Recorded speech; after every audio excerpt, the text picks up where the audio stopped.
واش بغيتي نبداو؟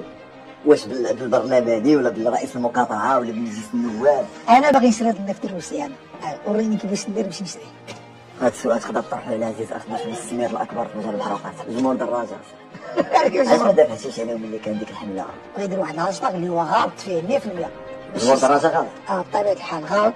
وانا كنعرف كنقول اذا كان شي حزب اللي هو نموذجي مؤسساتي الان في المغرب فهو حزب التجمع الوطني الحرار. شنو حققتوا للمغاربه في هذه العمليه؟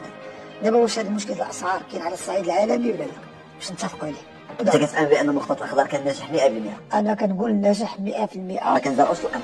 الدلاح المغربي ولا كيتسنى حاليا ما كاينش اصلا. يعني ملي كتقول لي انت النجاح شنو اللي خلانا اننا نمشيو نقلبوا على البقر الحركه الشعبيه وكاين الفسائل هادشي اللي كاين. الاتحاد الاشتراكي في المعارضه ما كنتش عارف.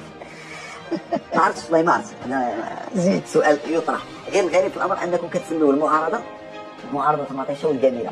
90% كيتكلموا على المحروقات ما عندوش حتى الطلب كيستعملوش كاع المحروقات ولكن وكان تضرر من اشياء اخرى. سي بودريقه تيمشي عند الخضار كيقول لي خويا راه المازوت اللي غالي درجه انك كتحضر المجلس الحكومي الاجتماع المجلس الحكومي وكتشوف هاد المطيشه والبطاطا والمسطره تناقشات كيطاقش من طرف صحفي كاسئله اللي كاجوبه ما كتكونش. هذاك الشيء ديال 10 دراهم وكونيكسيون ما كنامنش بها. واش كتهرب من المساطر القضائيه؟ لا هذا ماشي انا اللي قلتها.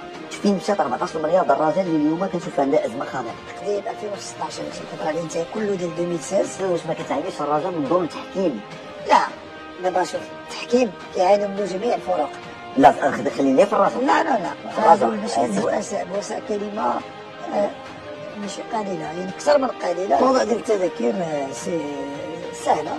عرفتي ملي كتهضر كاسي بودريقه كنقول ان بودريقه بريء. هذيك التماره حنا اللي ضربنا تما في كاس العالم اولا انا مدات الخير ودرت واحد الخدمه وطنيه. واش تفاتي التليفون على الناس كلشي كيقول لك تفات التليفون نهار شويه عليكم لا شوف انا احنا لا المغاربه تيمشيو مع الورود وانا من المتتبعين ديالكم خنت تطلع. هذا الاشاره انا ماشي ضدكم.